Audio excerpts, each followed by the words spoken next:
Nah, he actually just listened this time, which is good. You are Locked On Fantasy Basketball, your daily podcast on fantasy basketball. Part of the Locked On Podcast Network, your team every day.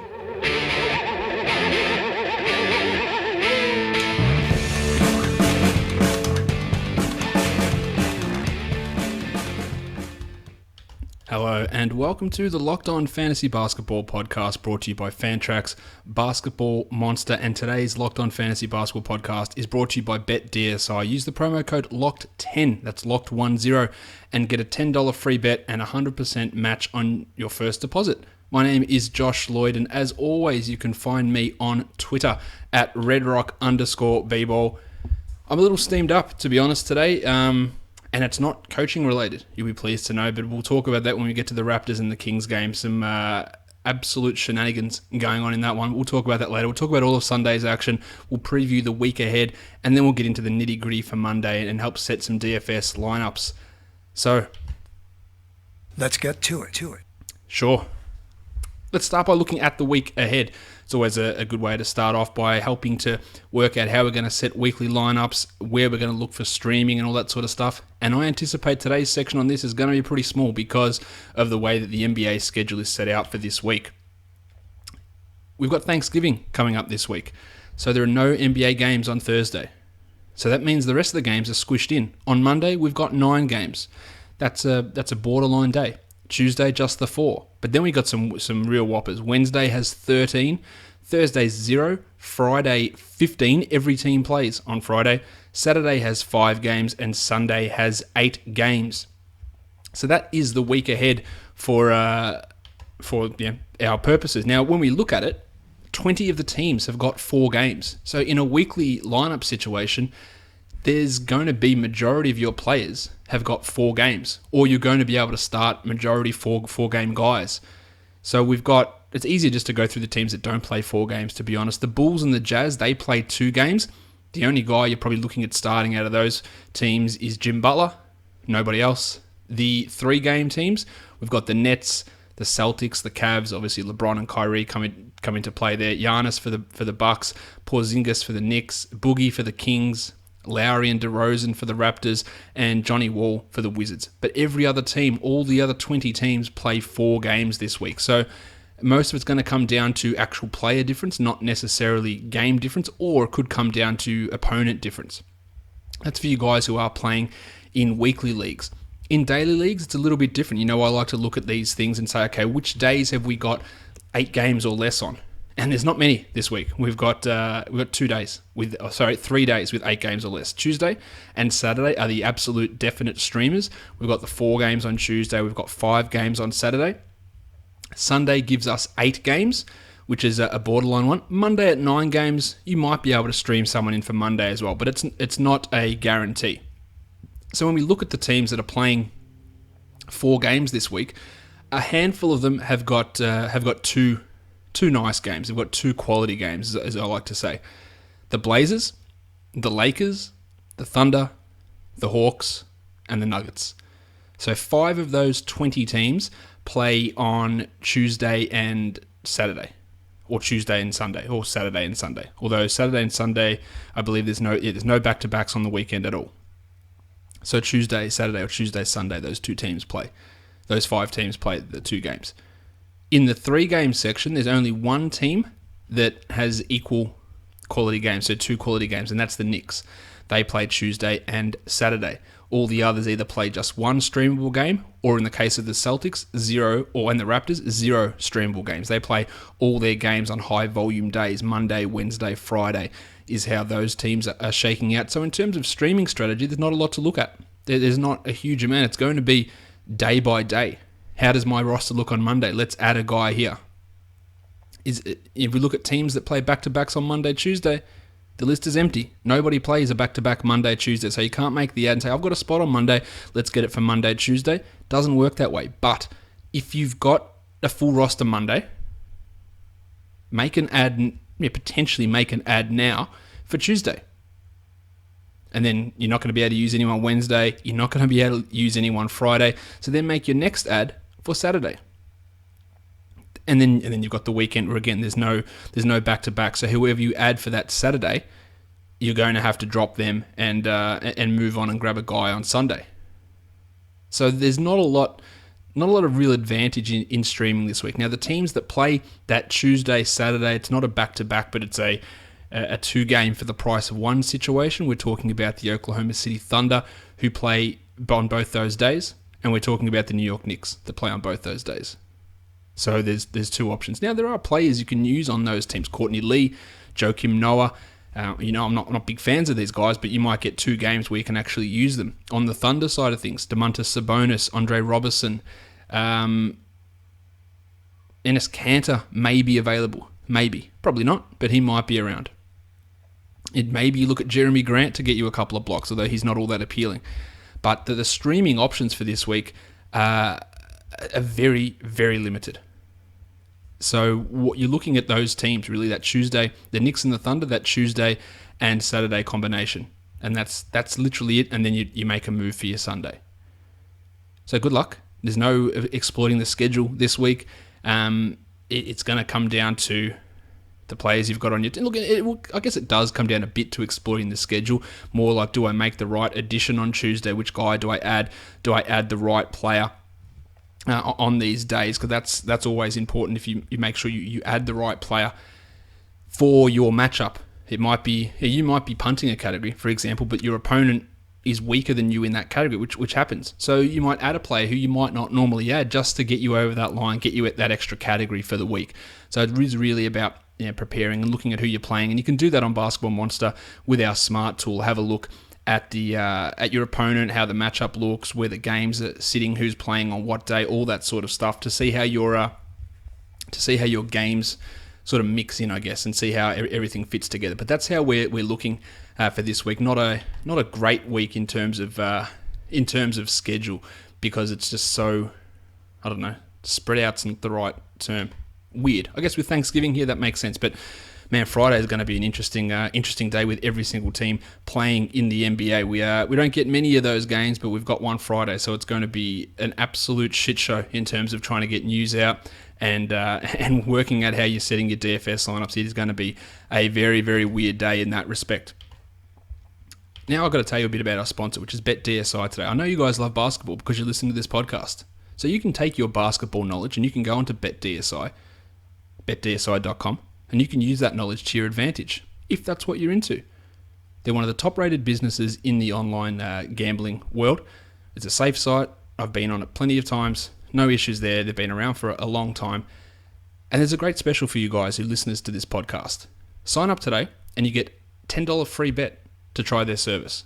Also, whatever you deposit, BetDSI will give you a $100 bonus on your first deposit. So you throw in 20, you get 10 free, and then you get an extra 20 that they send you. So put in 20, end up with 50. I think that's a pretty good bargain. They give fast and easy payment of your winnings. There's great customer service over on BetDSI, and there's heaps of different wagers that you can do. Yeah, straight up, against the spread, prop bets, all that sort of stuff. They've got lots of different stuff that you can do. They've even got live in-game wagering on football and basketball and other sporting events as well. You can play whatever you want over on BetDSI. So head across to betdsi.com, betdsi.com, go there and use the promo code, which is LOCKED10, LOCKED10. That gives you the free wager. It gives you your 100% match deposit bonus. So go and do that, and you can start your winning today. All right, let's talk monstrous line of the night. Jeff Teague. My name is Jeff. It wasn't the best start to the season for Jeffy. I think he would admit that. I think anybody who was a Pacers fan would say, you know what, it was a little bit rocky to kick off the year for Jeff. But without Paul George, without CJ Miles, he stepped up, and he stepped up in a huge way in the big victory over the Thunder. 30 points for Teague, 3 triples, 5 boards, 9 assists, 6 steals, a perfect 9 of 9 from the line, and he went 9 of 16 from the field. Now, he started off absolutely horrifically, but over the last 2 weeks, Jeff Teague is the 11th ranked player in 8 category leagues. 11th. He's averaging 19, 3.5, and 6.5. He's averaging 1.8 steals. He's shooting 50%. Now, we remember to start the year, he was about 26%. So that was never going to hold. 50% is also never going to hold. So he is going to drop back off. That'll cut his scoring down a little bit as well. But he's putting up nice numbers. The thing is, though, in the last 2 weeks, he's averaging these 19.5 points. But he's playing 5 more minutes than what he did in Atlanta last season, and he's taking half an attempt less. If we look at that on a per 36 basis, in the last 2 weeks, he's at 12.9 attempts per 36. Last year, he was at 15.8 attempts per 36. So his field goal percentage at 50%.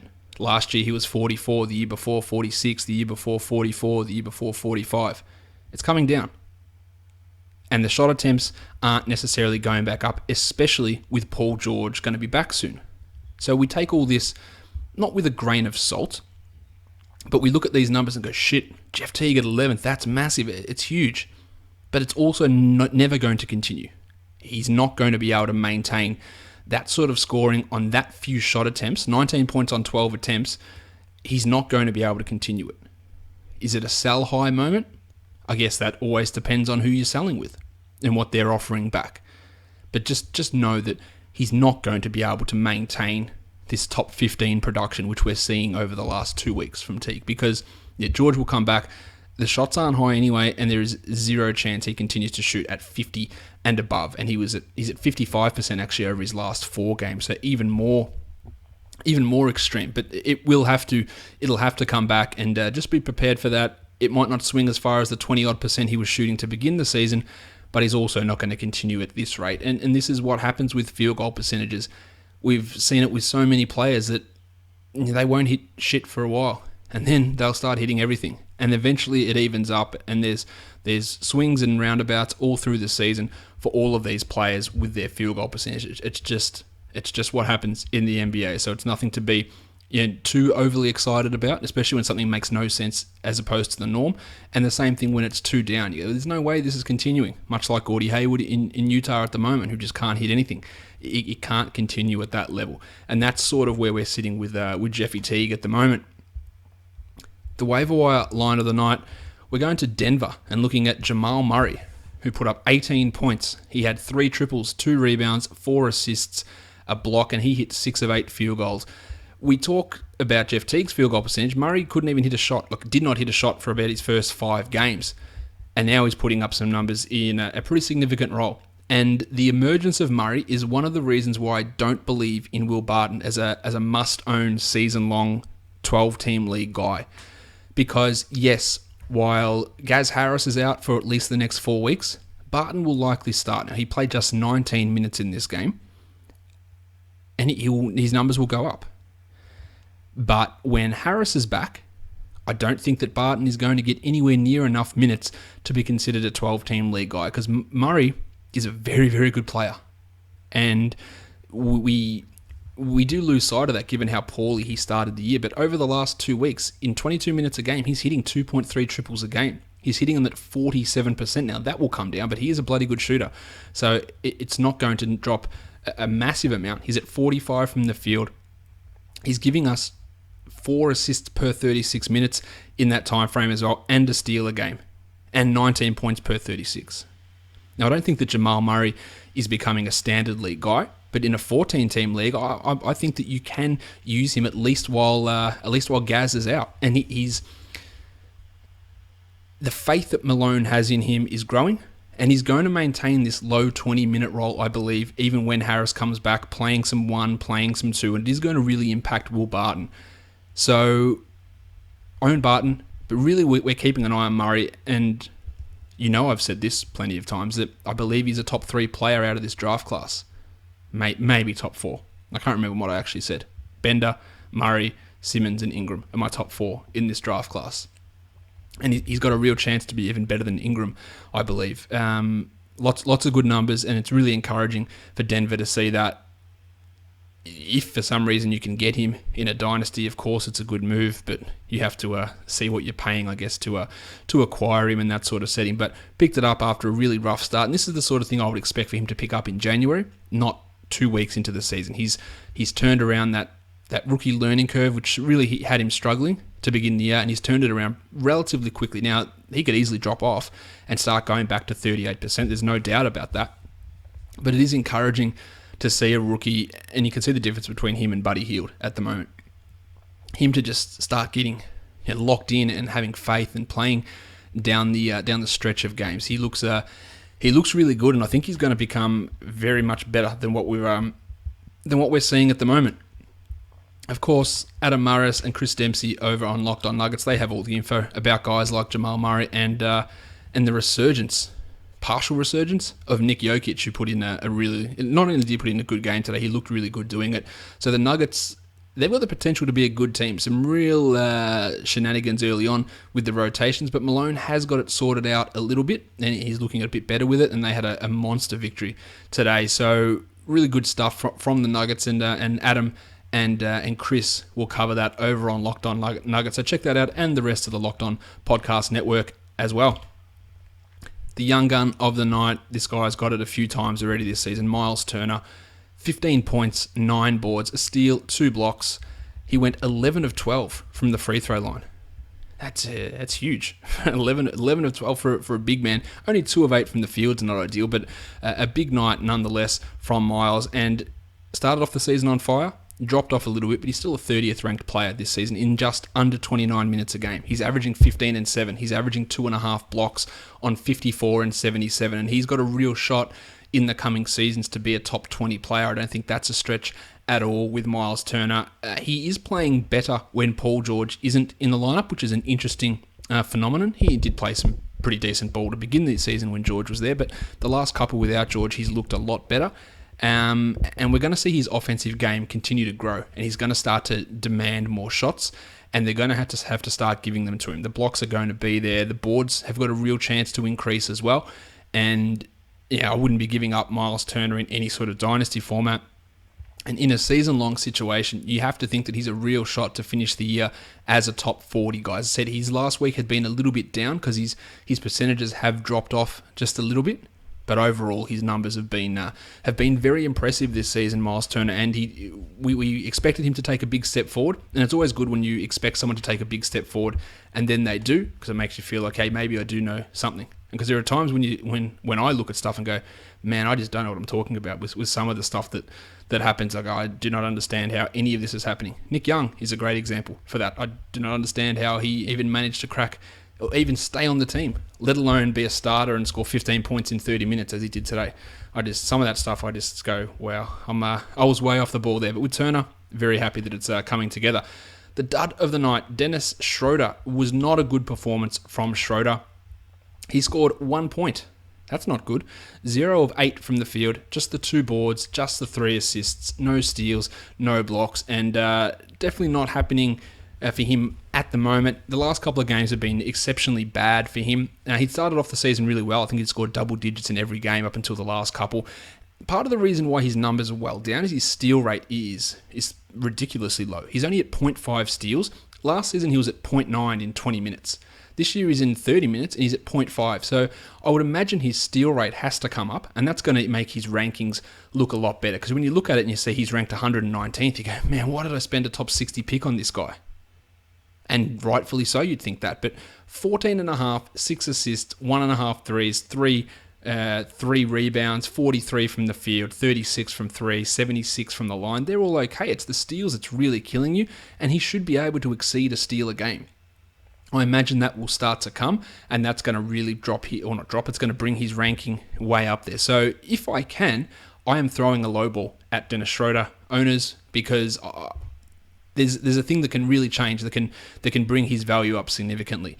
This was not a good game. We've seen Mike Budenholzer do it before. When his point guard's not feeling it, he'll limit their minutes. So he only played 20-odd minutes in this game, and they went without a point guard for some of the time as well, without a traditional point guard. They've only got the 2 on the roster, him and Delaney, but they didn't play the full 48 between them. But Schroeder will be back up. He'll be getting his 30 minutes. He'll be getting his 16 and 6, and you just hope he can start bringing 1.5 threes and 1.5 steals to it. And then his numbers jump, and then he becomes that top 70 player, that potential top 50 guy. But a little bit of a slump here for Schroeder at the moment, but I do imagine that it comes back, and he is a guy that I would be targeting. I own him in quite a few leagues, but the ones where I don't, this is the time to try and grab him, because it doesn't get much worse than a 1-2-3 line, which is exactly what he put up in this game. All right, that is all of the all of the awards of the night done. Let's go into the box scores now and talk about them in a bit more detail. The early game was the Atlanta Hawks. They took on the New York Knicks. Paulie Millsap, he's looked great over the last couple of games after some early concerns. He had a Richie Beno, and for those of you who don't know that, 2 threes, 2 steals, 2 blocks, 19, 7, and 5. So some early season panic on him, which in large part was due to reduced block numbers and reduced field goal percentage, is starting to come back in business. No Tabo Cephalosha, even though he was available to play, which was a weird decision. I don't imagine that sticks. But is it potentially that Budenholzer just really liked what he saw from Taurean Prince? I would be really doubtful if that's the case, but it is a situation to monitor.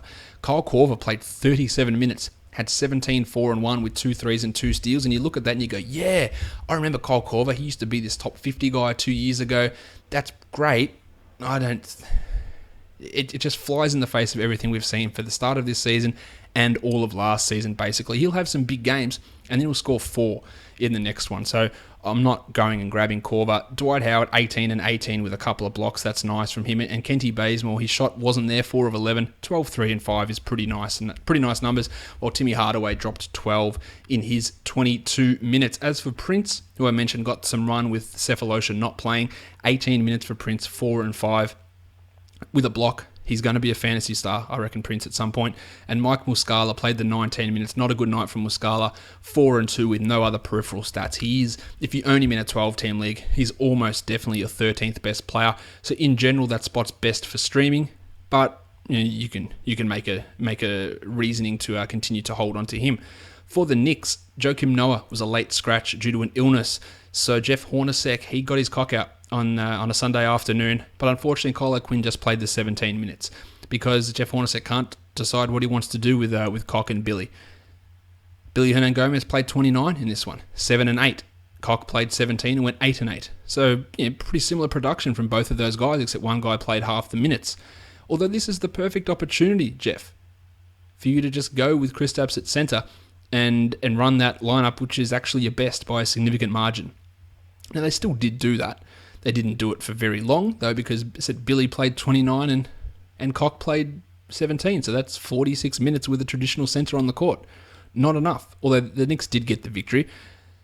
Kristaps just didn't play enough centre, but he did have 11 boards, he did have 19 points, and he hit a 3, and he was great with his percentages again, 8 of 15 from the field. No other stats for Kristaps, but a pretty decent night. Melo had 31 and 7 with 4 triples and 2 steals, and a slow start from Melo is clearly giving way to a pretty hot little stretch here. The interesting thing is Brandon Jennings got 28 minutes in this one after a big performance in the last one. And I did say that we've seen Brandon have some big games, and then he follows it up with a stinker. Well, this wasn't quite a stinker, but 5, 4, and 3 in 28 minutes is not ideal. His value is buoyed by the 3 steals. And if he didn't have those 3 steals, it's a complete waste of 28 minutes. Stream with Jennings, that's really it. Maybe a 14-team league sort of guy. Courtney Lee played 38 minutes, and he had probably one of his best games ever, to be honest. 14, 5, and 5 with 2 steals and 2 3-pointers. But there's no reason to really hold on to Courtney Lee in any 12-team formats, I don't believe, even if he's owned anywhere. Derrick Rose, this is the anti-triple one from Derrick Rose. No threes, no steals, no blocks. That all should almost be called the Derrick Rose. 14, 3, and 7 for Rose in under 30 minutes, and not an efficient performance, but he still has to be owned. Well, Justin Holiday only played the 19 here, with Brandon Jennings getting the majority of those extra wing minutes. 19 for Justin, 6 points with 2 triples. Portland and Brooklyn, CJ McCollum, 33, 4, and 5 with 6 triples and ridiculous shooting. 12 of 19 from the field, hit 6 of 10 from 3, just hitting everything basically in this game. Dame Lillard took a bit of a back seat, only played the 28 minutes, 18, 4, and 5 with a steal and a block. The big story, I guess, from Portland is not that they just won so convincingly after being beaten in some other games, is Myers Leonard played 27 off the bench. He had a double-double, 14 and 11, and hit 4 triples. And that's awesome, but I can't have any trust in Terry Stotts doing this consistently, because in the last couple of games, Leonard played like 7 minutes. Not enough. Now, we know that he's still having issues deciding what he's doing at this power forward spot without Al-Farouq Aminu. One day it'll be Crabbe, one day it'll be Davis, one day it'll be Leonard. Today it's Leonard. It's fine for your deeper leagues, but it's just not trustworthy. Evan Turner also got going 19, 4 and 4 in his 30 minutes. Mace Plumlee had 7, 8 and 4, and Plumlee's owned in less than 70% of leagues. I believe that is too low, while Alan Crabb dropped 4 triples in his 30 minutes for 14 points, and he is far from a guy that I want to deal with in most, even 14-team leagues. He's a borderline 14-teamer to me. Noah Vonleh played under 15 minutes and fouled out, so I just thought I'd give him a shout out for that. And Mo Harkless was really limited here, just the 22 minutes, but I still think that he is a guy that needs to be held onto. The Nets, Brook Lopez, just another ho-hum, 2 triples, 21, 6 and 4, a steal and a block, he's getting it going. And Trevor Booker, who'd been trending down, he reversed the trend here, 16 and 4, 2 threes, 2 steals. It came on the back of 7 of 9 shooting though, which is obviously not something that can continue, and his minutes were under 26. So I do think that while he's still a 12-team league guy, he is definitely trending away from that, and eventually I think we're going to see him as being in that drop zone on your roster, being the worst guy there that can potentially be let go of. Sean Kilpatrick's really struggling. Zero reason to hold on to him in 12-team leagues. 3 points in 20 minutes while Isaiah Whitehead got the start. He went 11 with 2 assists and had a triple one as well.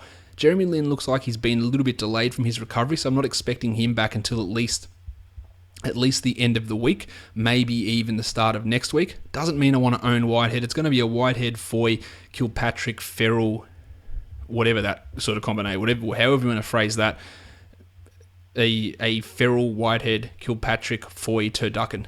I don't know. It's not good. There's no real value in any of those guys. Rondé Hollis-Jefferson, just the 25 minutes, 8 points, but 3 boards, 4 assists, a steal, and a block. Really, really good value for a punt point situation, but not going to get it done scoring-wise when Bojan Bogdanovic dropped 15 in his 24 minutes. The Indiana Pacers and the Oklahoma City Thunder. I've talked about the Pacers a fair bit already. This was an overtime game. We've talked Teague, we've talked Turner. Monte had 12, 4 and 7 with 2 steals. That's a good line. Thad Young, 20 and 11 with 2 threes and 2 steals. Also a good line. So all of these guys stepped up in Paul George's absence. What about the little dog, Glenn Robinson III? 45 minutes for him, 16 and 11 in his first start, 2 triples and 2 assists. Now, George and Miles are both out for Monday. So that makes Robinson, if you've got that roster spot available, he's someone to own. And there's 9 games on Monday, so you might have an area available, and you can add him and get starters minutes and get decent production, because he did it here. He's really improved himself.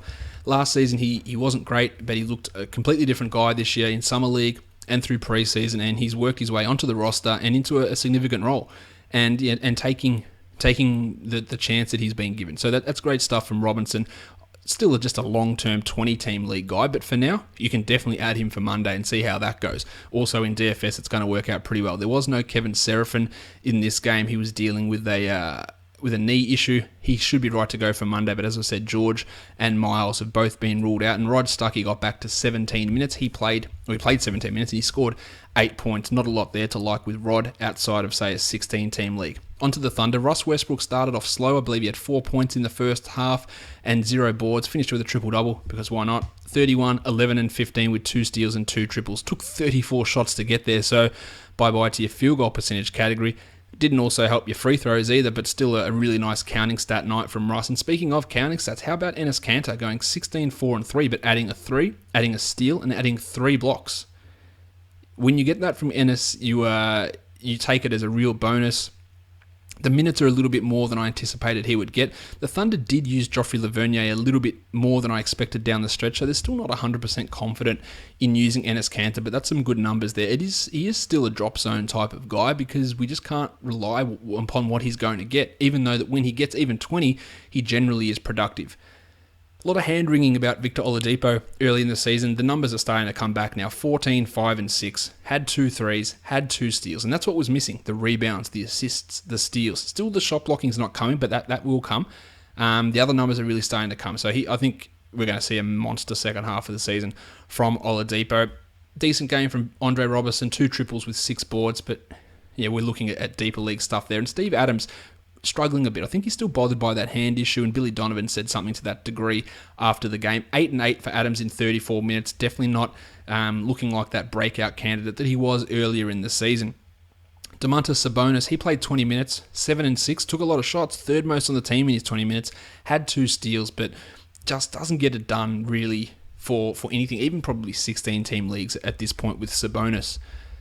Now, before we get into the box score of the Raptors and the Kings, I don't know how many of you saw it. Some of you on the East Coast have probably listened to this podcast before you actually worked out what went on in this game. But I have never, maybe I'm being hyperbolic, the ending of this game was a disgrace. For those of you that don't know, there was 2.4 seconds on the clock. The Raptors were down 3. They had the ball on inbound. The pass came into Terrence Ross. DeMarcus Cousins was guarding the ball. He tipped the inbound pass. Ross grabbed it, took a couple of dribbles, attempted a 3. It went in. He got it off with 0.5 seconds left. It went in, tied game. But they decided to review it. And they reviewed it because they said that when the ball was deflected off Cousins' fingers, the time clock didn't start straight away. Now, the time clock did start. It didn't start straight away, but it started before Ross got it. So it wasn't like the timer didn't see the deflection at all. They started it, and they started it, not immediately after the ball hit Cousins' finger. So they went to a review and they determined that the amount of time from where it hit the finger to when the clock actually started was greater than the 0.5 seconds left on the clock when Ross took the shot. They waved the three-pointer off and they called the game for Sacramento. It is the most ridiculous decision I have ever seen, and I don't support either team. I care very little for either team. No, whatever, just a neutral observer.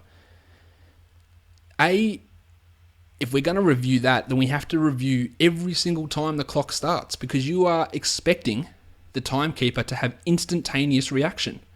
As soon as the ball is tipped, he's got to hit the button. It's literally impossible unless we're doing it with robots, which we aren't. It is literally impossible to start the timer as soon as the ball deflects off a finger.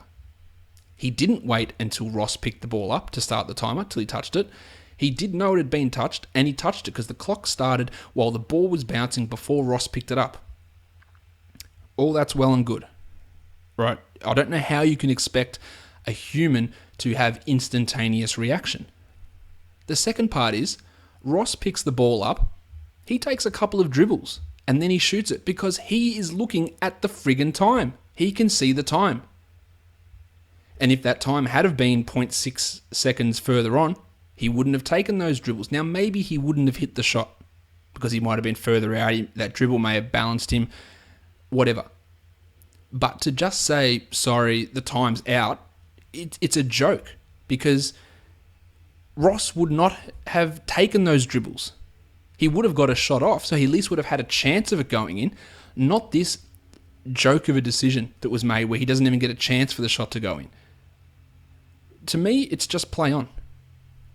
It wasn't missed, it was seen. There was a slight delay on it, but you can't just go back and look at it and say, well, no, this is where the tip happened, this is where the timer should have started, because if you do that, you do it for everything, because how many other times did that happen during the game? Who knows when all these timing issues start? The most ridiculous decision I've seen to end a game. Ross would not have taken those dribbles. He would have looked at the clock. He would have known the time on the clock because he would have looked up. He wouldn't have taken those 2 dribbles. He would have shot it. Maybe it didn't go in, but he damn sure would have got a shot off. Just ridiculous decision making. As for the Raptors, Lowry, 25, 8 and 6 with 2 triples and two steals. Good night from him. DeMar DeRozan, not so good. Only the 3 of 15. And this is what happens when someone shoots 10% over their career numbers, that eventually it does even out. 12, 9 and 4. So not a completely lost night, but not a great night for a guy who'd been shooting at 50% and averaging 30 points. Jonas Valanciunas flying, 37 minutes for him, 23 and 14 with 2 blocks. Had some people really worried after he came back from his knee injury. Oh, should I drop him? Should I trade him away? He's not getting the minutes when he played 23 minutes a game in those 2 games after coming back from his knee. No, Casey is fully in on him. Well, maybe not fully in, but he's 80% in on Valanciunas this season. And there'll be some nights where he gets limited, but he's very good. DeMar Carroll, also a really good performance. Now, you know that I'm not a big DeMar Carroll fan, but he played 33 minutes. He went 17 and 4, had 2 steals and 3 triples. So a pretty good performance there from Damari. Does it mean that I want to go and add him in standard leagues? No, I don't. He's not going to play on Monday. It's a back-to-back. He'll be out of that game. I don't want to use him in that situation.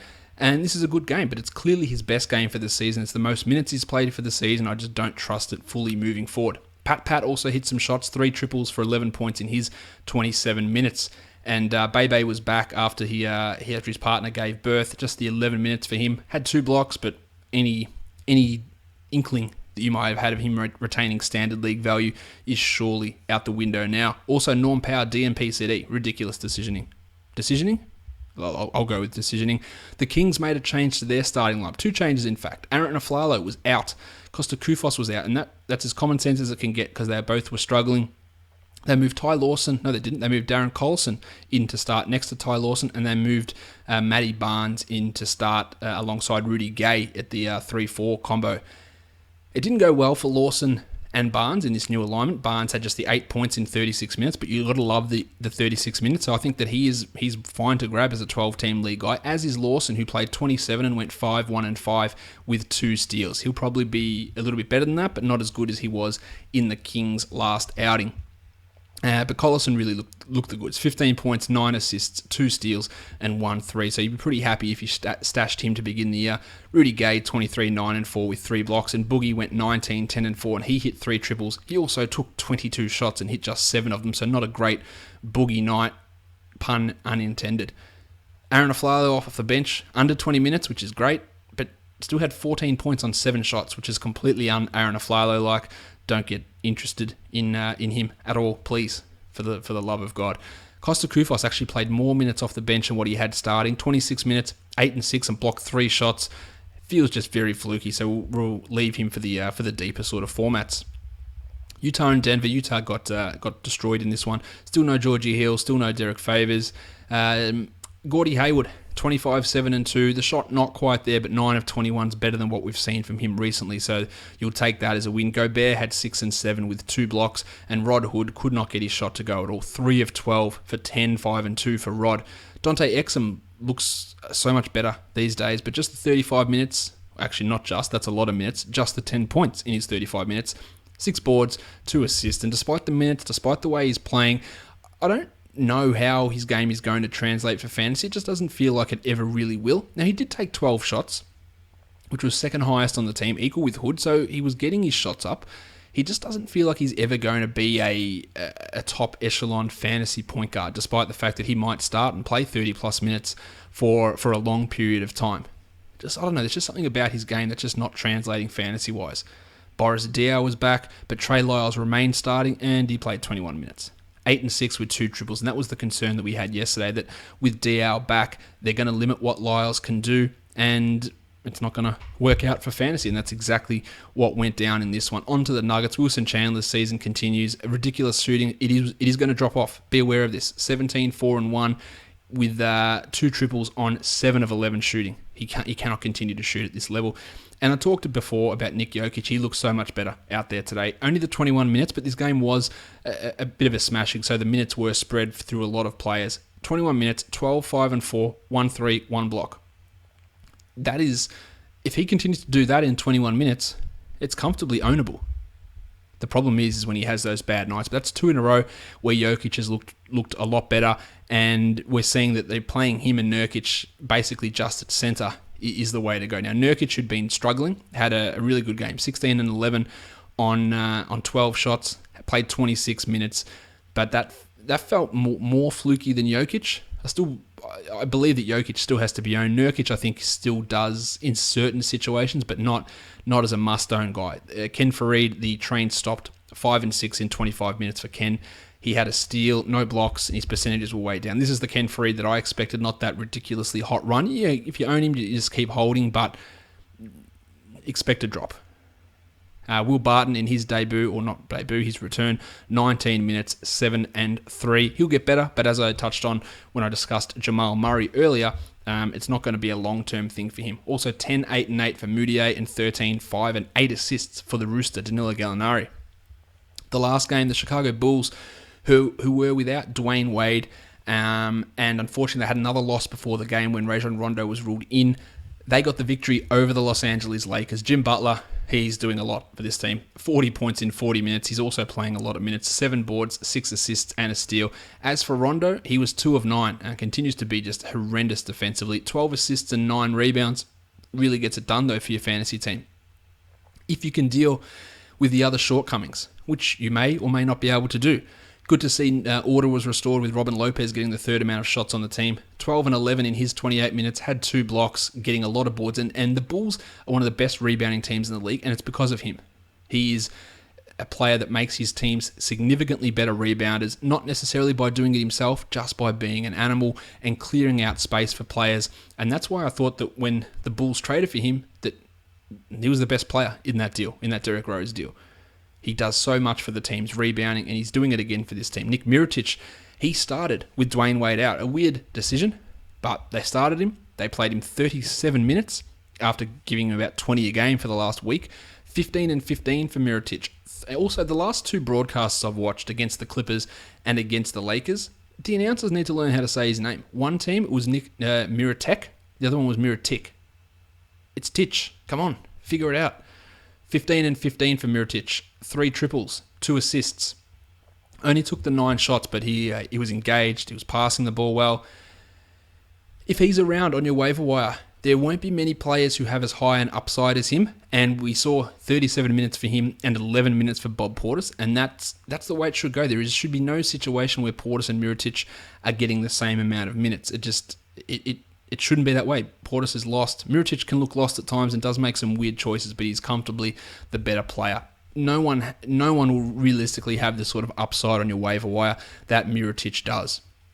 Isaiah Cannon also stepped up with Wade out, 17 points in 31 minutes, a couple of steals, 3 triples. Really hot shooting from Cannon as well. We'll leave him as a 16-team league guy, and with Rondo ready to go. Obviously, Jaren Grant only played the 5 minutes. Onto the Lakers, Lou Williams' insane scoring continued. I believe he had 14 points in 3 minutes at one point. Ended with 25 on 14 shots, hit 5 triples and had 2 steals.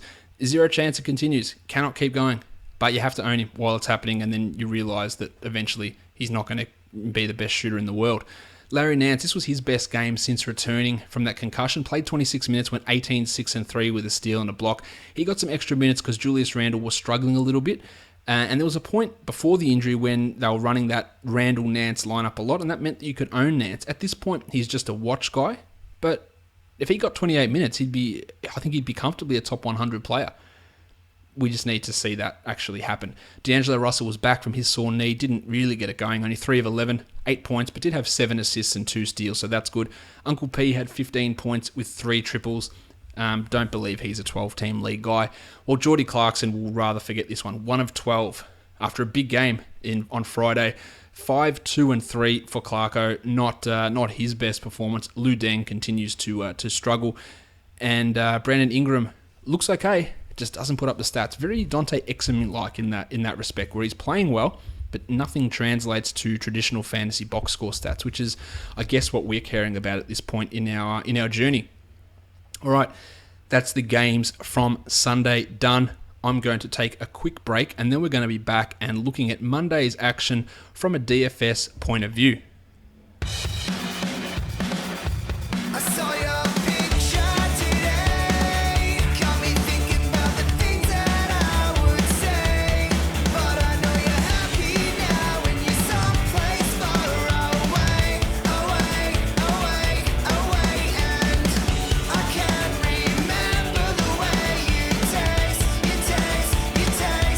I walk down your old street, and I wonder if we'll ever meet again.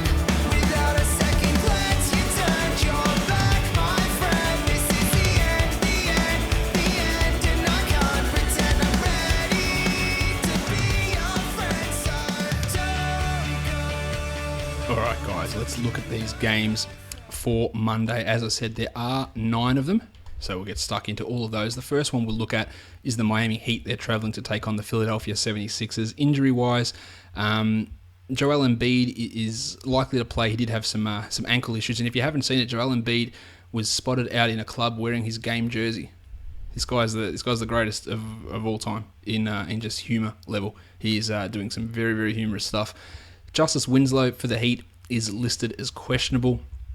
His availability does affect some things for DFS, so we need to watch that clearly. At point guard, we're looking at Goran Dragic, who's at 6,700. If it was 500 less, I'd be all over it. It's a good matchup against Philly, but 6,700, 34, 35 points for Goran. I'm just not sure that I'm all that keen. Tyler Johnson at 4,500, his value has dropped significantly, so he's a no-go. 4,900 for Spanish Chocolate. Had a monster in the last game, 34 points, but had really struggled prior to that. Only really consider in a tournament situation, and TJ McConnell I don't even believe you can consider in that sort of situation. At shooting guard, Joshy Richardson's at 4,400. He's comfortably beating value basically every game. So at 4,400, I think that you're looking to save money. You lock him in as a cheap shooting guard and don't really look back. Dion Waiters, if Winslow is out at $5,000, Winslow is in play. He's averaging 27 across the last 5, 29.5 across the last 3. His last 3 games in Philly have given him about 23 points, which is not quite where you want it to be, but he has been playing well. If Winslow plays, I don't think I'd take Waiters, but if he's out, then Waiters is definitely in play. The opposite shooting guard, or opposite bench shooting guard, Source Castillo. Nick Stauskas is at 3,900. He's been putting up some good numbers, and his lowest score in his last 5 has been 17, which at that price is pretty decent value. Now, whether you think he can continue at 55% shooting, which is obviously helping his value, that adds into whether you're going to use him. I don't think I would, but he's a name to consider at that 3,900 price who could give you 25 points. That might be something that works in your favour. At small forward, Justice Winslow at 5,000. We don't know if he's playing yet, but if he does, I'd tournament think about it in that situation. Bob Cove at 4,200. Shooters shoot. That's Bob Cove's motto. He's been bad. Whether he plays or not, or whether he starts or whatever sort of minutes he gets, remains to be seen. You can only use him in GPPs. Jim Johnson at 4,100 has been getting a lot of minutes. Now, if Winslow's out, he becomes appealing at 4,100. If Winslow does play, it's a little bit harder to use Johnson, but he's been getting the bulk of the minutes at power forward for the Heat. So at 4,100, for him to get 20 points, he's comfortably been doing that over the recent times. At power forward, Ersan Ilyasova at 3,900. GPPs only. Dario Saric at 44. Been giving some pretty nice numbers, averaging to over 25 in the last 3. I just don't have a huge amount of confidence in him at 4,400. So he's okay, but against a Heat team who has been restrictive of power forwards and big men in general, it's not a great play. The centers is where it's at in this one. Joel Embiid, the process at 5,700. Until his salary gets over 6, I think he's fine to use pretty much all the time. And Hassan Whiteside, his salary is up to 9,100, but he's putting together just monster games, and I reckon that he will continue to do it, and you should be looking at 50 plus again here for Whiteside, or the ability for him to get 50 plus anyway. The next game we take a look at is who is it? It's the Phoenix Suns and the Washington Wizards. Injury-wise, TJ Warren, we don't know if he's going to play. He's questionable with that illness. We also don't know if Tyson Chandler is back. He was away for his mother's funeral. Not sure if he's back joining the team yet at this point. On the Wizards side of things, Markieff Morris had an ankle sprain that he left the last game early after playing just 9 minutes. He is probable, so he's ready to play, and he's ready to take on his former team. So it's going to be pretty interesting to see how he goes in that matchup. At point guard, Johnny Wall. Have we got a spread for this one? No, we don't. I guess we're waiting to see if Warren, Chandler, and Markieff are ready to go. Point guard, Johnny Wall, 9,200. He's been putting up really good numbers, but 9,200 with a $300 price rise on him. It's a great matchup. It's almost as good as it gets playing against the Phoenix Suns, but that's expensive. I think there are better options out there, but it doesn't mean he's a complete write-off. He's still okay given the way he's been playing. 6,900 for Eric Bledsoe. The salary's dropped even though he put up 37 in the last game. I don't think I'd be using him. He's been very, very up and down with his performances. At shooting guard, Marcus Thornton at 3,500. No. Brad Beal at 57. I can get behind Brad Beal. A really good matchup against Phoenix. He dropped 45 in the last game. He only needs to get you 27 to really have return value. So not a concern with Bealy. 6,000 for Devin Booker. Not a chance. just not getting anywhere near it, bothered by the ankle, forcing things a lot. The salary's dropped, but it hasn't dropped enough for me to really look at him. Brando Knight, 4,700. Cheap salary in a tournament, sure, we know he can go off, but all signs point to him playing low 20 minutes, and that's not a great recipe. Tomas Satoransky at minimum salary, probably don't think that he's going to be worth a look. At small forward, TJ Warren at 5,500. The salary's dropped by $500 based on a couple of poor games. If he plays at 5,500, I like it, but we don't know if he's playing at this point, so that puts it a little bit up in the air at the moment. Otto Porter at 6,200. I feel this is I know this is a good matchup for him. He's had a couple of big ones, a couple of slower performances, but this is a good one for Otto, so I think that he can be used in both sorts of games. If Warren is out, PJ Tucker at 4,000 doesn't actually appeal to me. He can have decent games, but I just don't think his upside is really there at all. At power forward, I love Markieff Morris at 5,300 against his former team. I reckon we could be seeing a 30-plus sort of performance here. This could really kick things off for him, so I like that. I don't hate Jared Dudley at 3,900 as well. I talk about players against their former team. Dudley's against his former team as well. He's been getting some extended run off the bench. His numbers have been a little bit down the last couple, but 20 plus is far from out of the question with Jared Dudley. So look to him as well. Marquise Chris, Alex Len. Well, Len at 4,900, you might consider if Chandler's out, but if Chandler plays, you've got zero chance of really caring there. And if Chandler's out, obviously Alan Williams comes into play, who he'll likely not see the court if Chandler plays. At centre, Marcin Gortat, another former team, but at least this one's a couple of years removed. 6,600 for Gortat. It just feels just a tad high. And as for Chandler at 4,700, not an expensive price, but I don't think that I can use him, especially considering we don't know that he's playing just at this point. The next one we're looking at, the Memphis Grizzlies and the Charlotte Hornets. We've got the Hornets favoured by 6, and the total is 194. Tony Allen is listed as questionable with a groin issue. On the Charlotte side, we've got Cody Zeller, who's questionable with a shoulder, Jeremy Lamb, who's questionable with a hamstring, and Trevion Graham, who's questionable with an Achilles, and Chandler Parsons is out for at least 2 weeks. What do you do with Chandler Parsons? It's a very individual decision. Obviously, IR, you stash him. No IR, how are you looking? Are you really struggling, which it could be? Maybe you have to drop him because when he comes back, he's still going to be on a minutes restriction that might last until Christmas. It might be hard to continue to hold him. But the encouraging thing, as much as someone being out for 2 weeks with a knee issue can be encouraging, he's got a bone bruise. It is not his troublesome knee. It is not his surgically repaired knee. It is the other knee. It is completely unrelated. He is not sitting out because the knee has flared up or there's problems with his knee. He's got a bang on the other knee. That's all it is. And yeah, that's a pain in the ass, and that's going to cost him a couple of weeks. But it's not a structural issue. It's not a relapse in his recovery from the first surgery. So that's a positive there. But owning him, it is individual, but it can be tough in certain spots. Now, in the spots where I own him, at this point, I'm still holding him. But I'll probably reassess that during the week.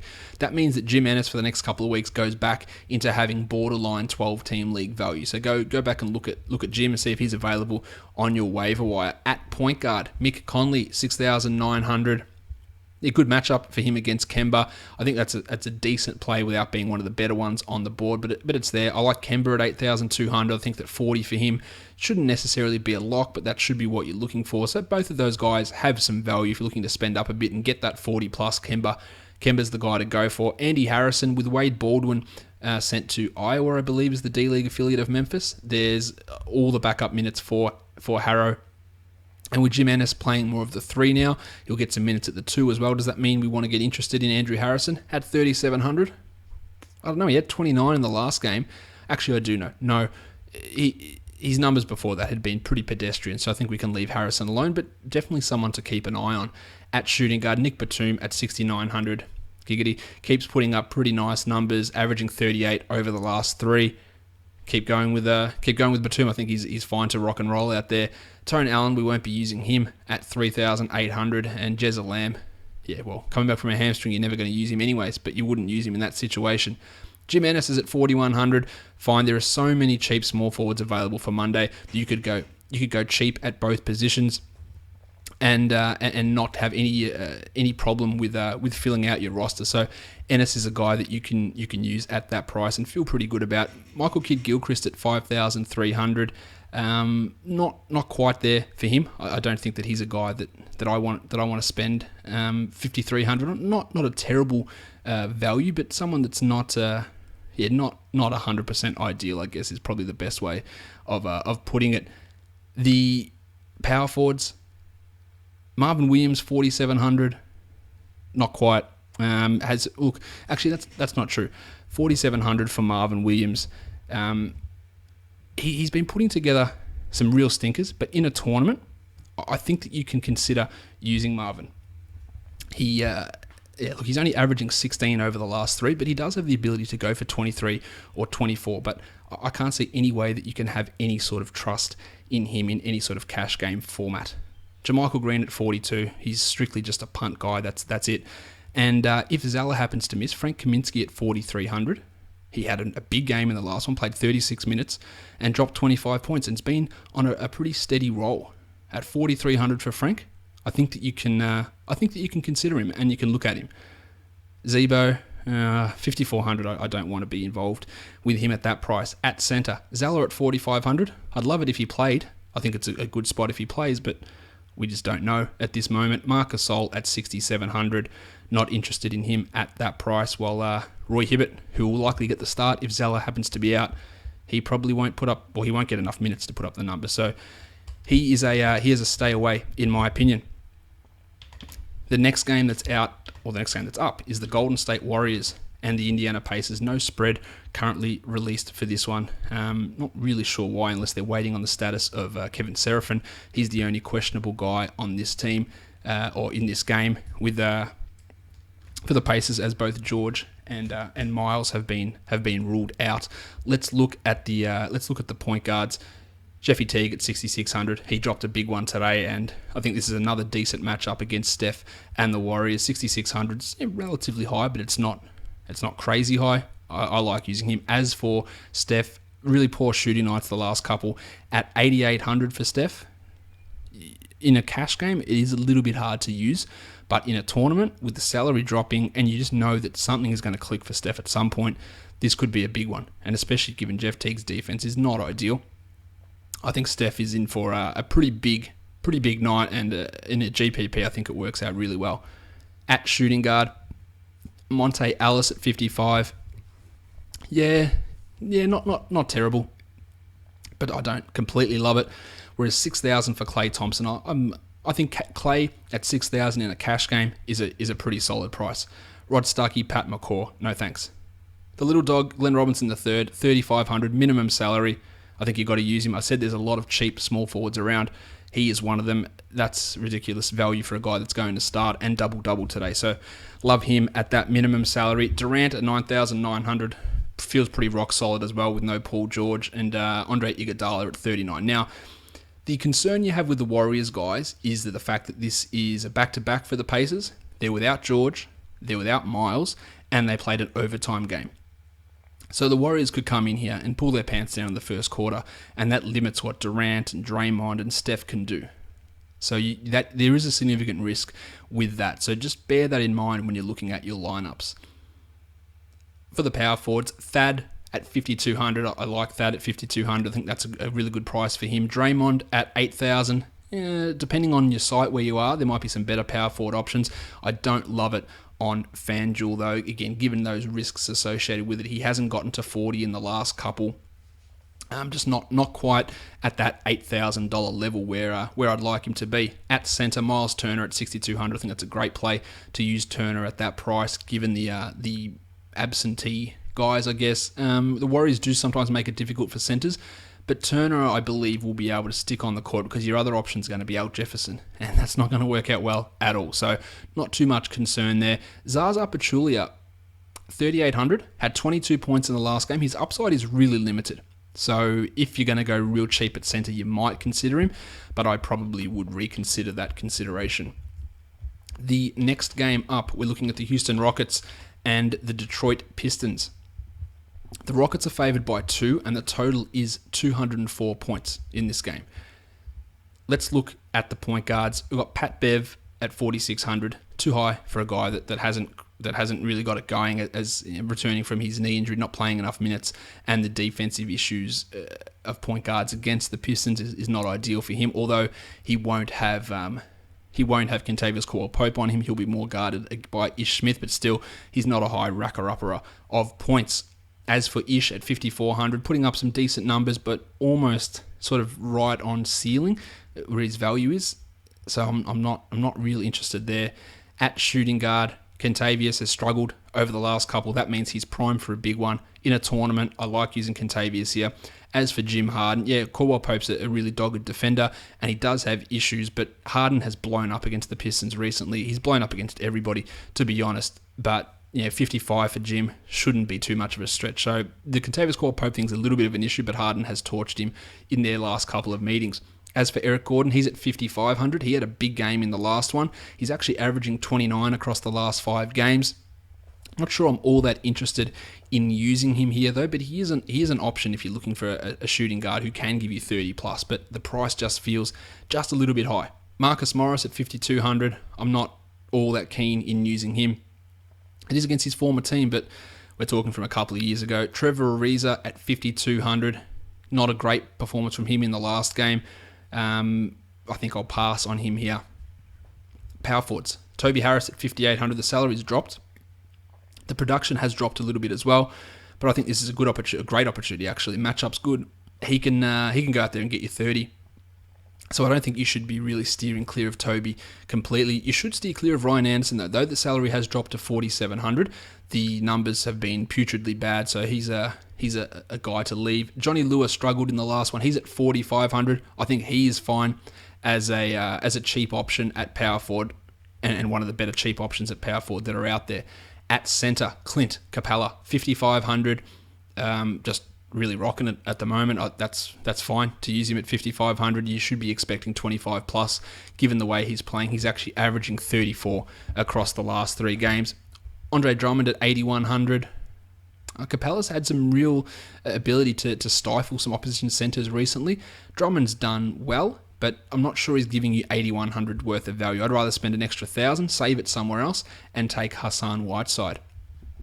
We're not using Nene, we're not using Bainesy either, in most cases. The next game, the Orlando Magic and the Milwaukee Bucks. This could be disgusting. The Bucks are favoured by 5.5, and the total is 202.5 points. Let's look at the point guards. Matty Dellavedova, 4,300. A nice 22-point average over the last 3, and at 4,300, I think he's a solid play. It's not great. He's not brilliant, but I think he's in a cash game. That's a nice, cheap way of getting a point guard in there. Lord Alfred Payton has struggled recently. He's at 5,600. The matchup does not suit him perfectly. I think he's a pass. DJ Augustine always has that tournament potential, but it might happen 1 of 10 games. We saw it last game, so it's probably not going to happen again here. Jason Terry, CJ Watson, Malcolm Brogdon. I don't think any of those guys are really worth your while. At shooting guard, Giannis Antetokounmpo, 9,600. Love using that. 45 points. Basically just lock it in for him every night at the moment. Evan Fournier is struggling. He's at 5,400. He's not quite giving us the numbers we need him to get, but this might be an opportunity for him. So I think that he's in play as a tournament shooting guard. For the small forwards, Tone Snell at 3,700. Just doesn't get it done enough for me. Jeffy Green, or whatever the opposite of not getting it, whatever the extreme version of not getting it done is, that's what Green offers. He's averaging 7.9 points over the last 3 games as a starter, whereas Aaron Gordon's just not getting enough minutes to justify spending 4,900 on him. Mirza Teletovic, always the opportunity to go off, except Jason Kidd doesn't give that opportunity, so he's a pass too. For the power forwards, Jabari's at 6,700. Coming off some really strong games, Jabari, not sure that the Magic are going to be able to completely withhold him. He's solid. He's not standing out as a great option, but he's pretty good at that price. Whereas Serge Ibaka at 5,800 is a punt tournament guy only. At centre, Johnny Henson's at 4,000. Who knows what Jason Kidd's going to do? Are we going to see any Greg Monroe at all? Are we going to see Henson starting? Are we going to see Plumlee? Who knows? We might get some more we will get some more clarification prior to the tip, but it doesn't mean that these guys are going to play any sort of minutes. 4,000 for Johnny Henson in a tournament, yeah, maybe, if he blocks some shots and gets going, but I don't have a massive amount of faith in it. but there's something there. For Bismack Biyombo on the other side, he's at 4,400. He's been putting together some decent games. I think in a tournament situation, he can have some value. We saw Zaza grab a lot of rebounds against the Bucks the other day. That centers do very well against Milwaukee. Now, Bismack's not a big fantasy scorer, but at 4,400, get a couple of blocks, grab 8 or 9 boards, and that can work out and give you the value. Nick Vucevic is at 6,400, just too expensive given his shooting that's not there and the minutes that aren't quite where they need to be either. And Greggy Monroe and Miles Plumlee, good luck if you play those guys. Boston and Minnesota. The Celtics are favoured by 2, and the total is 207.5. Brandon Rush is listed as questionable for this game. Let's talk about the point guards. Rick Rubio has struggled recently. He's at 6,100, so the salary's dropped, but it hasn't dropped enough for me to be interested in using him. As for the Celtics, Isaiah Thomas at 8,200. Not a great matchup against Rubio. He hasn't done well against him in the past. He's playing well at the moment, but 8,200 on Isaiah Thomas doesn't feel like a winning formula. 53 on Marcus Smart also doesn't feel like a great way to go about things, and we're obviously not using Terry Rozier or Chrissy Dunn. Shooting guard Zachary Levine at 5,900 had a nice almost 30-pointer in the last game, but the matchup-wise with Smart or Bradley switching onto him, I don't think it's the right spot to use Zach Levine. As for Bradley at 6,800, the return of all the other players, I don't believe you're going to get $6,800 worth of value out of Avery Bradley. We go for the small forwards. He's at 6,900. Really stunk it up in the last game, but it had been fantastic before then. But 6,900 still just feels like a little bit too much. Not interested there. Jay Crowder at 57. Not going to use Jay at that price yet. I want to see him at least play a full game, which we haven't done yet. He only got the 27 minutes in the last one. At power forward, Gorgie Jang. Great opportunity. Celtics big men are not great at preventing big men from scoring. 5,500 for Gorgie. Probably more of a tournament play than a cash game guy, but there's an opportunity for him to go for 35 plus here against this Celtics front line. Amir Johnson, no. Nemanja Bjelica, really reduced role lately. And minimum salary, Jonas Jerebko, who played some extra minutes, maybe in a tournament, but probably not. At centre, Karl Anthony Towns at 8,000. He's a decent play there. He's done really well against Boston in the past. Has struggled a little bit in his last couple of games, but this is a good opportunity for him. So he's in play at the centre position. Whereas Big Al Horford at 7,000 had had a monster in the last one, had 48 points. 7,000's okay. I don't feel 100% confident with it though, because that game that he had in the last one was huge, but he hadn't done anything like that in any of the games previous. So maybe just a little bit fluky from Al Horford in that last game. The next one we're going to look at is the Dallas Mavericks, and they're taking on the San Antonio Spurs. Seth Curry is dealing with a sore shoulder. He'll play. I don't think we see Dirk and Darren Williams play in this game, though. Let's talk about the point guard, Jonathan Gibson, who exploded for 36 points in his second game. He's at 3,800. If, as I expect, Williams and Dirk are out, then 3,800 for John Gibson is a fine price to pay, and probably more of a tournament, because who knows how much we can trust that. But the value is definitely there. Patty Mills, Tone Parker. Parker's been putting up some good numbers, averaging 27 across the last 3. He's at 4,600. The Mavericks don't really have anyone to be able to stop him except himself. So, yeah, I don't hate Parker at 4,600. I'm also not in love with him. At shooting guard, Seth Curry at 42. I think that's a pretty good price. We assume that he plays. He hasn't really got it going yet, but the minutes are there, so you feel like the numbers are going to start to come for him. Wes Matthews, I don't think the numbers are going to come for him. I don't think we'll be interested there. Manu, Dan Green, they're not high priorities for me. The pencil Harrison Barnes at 5,900 definitely has dropped off. His shooting is not quite there. Kawhi Leonard, not the ideal matchup, so I think we can leave him alone. Justin Anderson at 3,600. It's always a tournament play. In the off case, he gets 28 minutes, but probably not. And Kawhi, on the other hand, 8,700. I think that's a great play to play Kawhi against this Mavericks team, get 40-plus points out of him, and potentially have a real monster. So he's a good guy to look at. John Simmons, Dorian Finney-Smith, Kyle Anderson, there is zero interest in using those players. At power forward, Dwighty Powell, really not doing anything at the moment. He's been shooting atrociously, so maybe that turns around, but I wouldn't be banking on it against San Antonio. As for LaMarcus Aldridge, he's at 7,200. Just not giving me enough value, I don't think. The centres, Pau Gasol at 6,200. It just feels a bit risky, so I'll probably leave him alone. Andy Bogut at 4,300. Not against San Antonio. I think we can forget about him. The last game of the night is the Toronto Raptors and the Los Angeles Clippers. No spread released for this one yet. We don't know if Wes Johnson is going to play. He's looking like he will after missing, I believe, the last 5 games with that heel issue. He should be right to go, but we're not sure yet. Let's look at the point guards. Chrissy Paul at 9,200 feels a little bit expensive at 92, especially when you're matching up against Kyle Lowry. As for Lowry at 8,300, well, you could say the same thing for him. Maybe a little bit expensive matching up against Chris Paul, but he's been putting up some pretty big numbers and could give you 40 plus. I reckon there are other better point guard options out there, though. For the shooting guards, Norm Powell, he didn't play at all today, although Damari Carroll is going to be out. So that when Carroll was out in those other games, we saw Powell get 27 to 29 minutes. So at 3,600, Powell comes into play. You have to consider him, probably only in a tournament, but you do have to consider him. Jamal Crawford, JJ Redick at 4,700. Tournaments only for Redick. Crawford, no interest in anything. And DeMar DeRozan at 9,300. Shot did not fall today. Will it fall in this game? Well, we don't know, obviously, yet. If we did, we'd make a lot of money.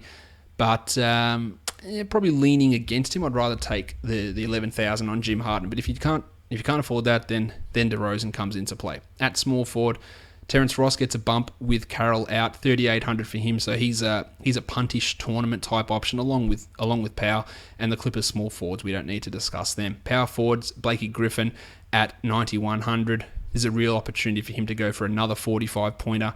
He's averaging 48 over the last 3. Big opportunity for Blake here. Pascal Siakam, Mo Spates, Pat Patterson.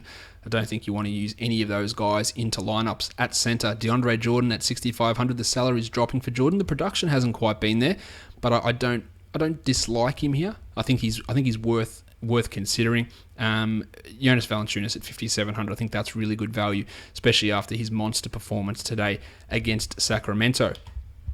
All right, let's take a look now at the picks of the day. We'll start off with the FanDuel and DraftKings ones. On FanDuel, John Gibson, 38, Jeffy Teague, 66, and Kemba Walker at 82 for the shooting guards. Joshy Rich, 44, Nick Batum, 69, and Giannis at 9,600. Small forwards, Glenn Robinson III at 35, Otto Porter Jr. at 62, and Kawhi Leonard at 87. Power forwards, Johnny Lua, 45, Markieff Morris, 53, and Blakey Griff, 9,100. And the centers, Bismack Biyombo, 44, Miles Turner, 62, and Hassan Whiteside, 91.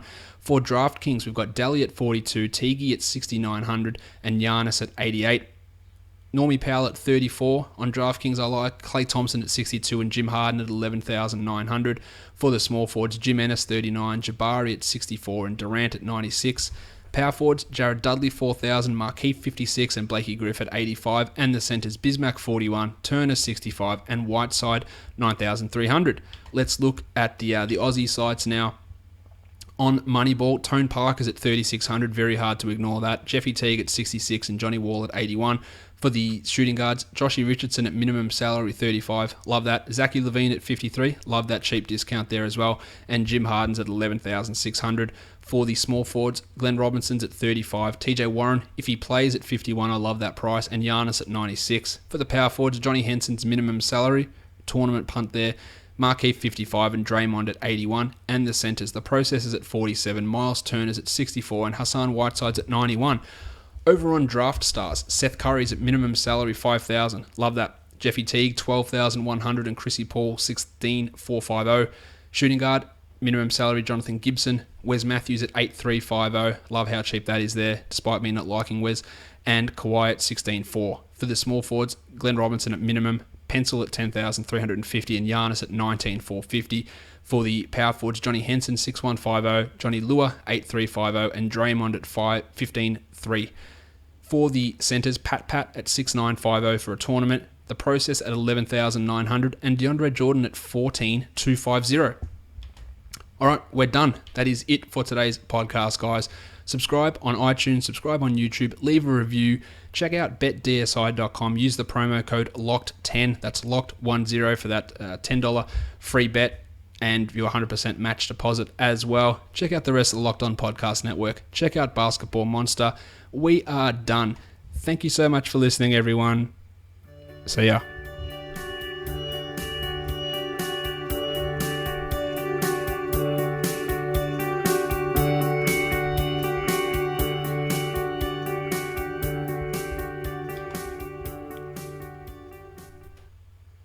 Carmelo Anthony.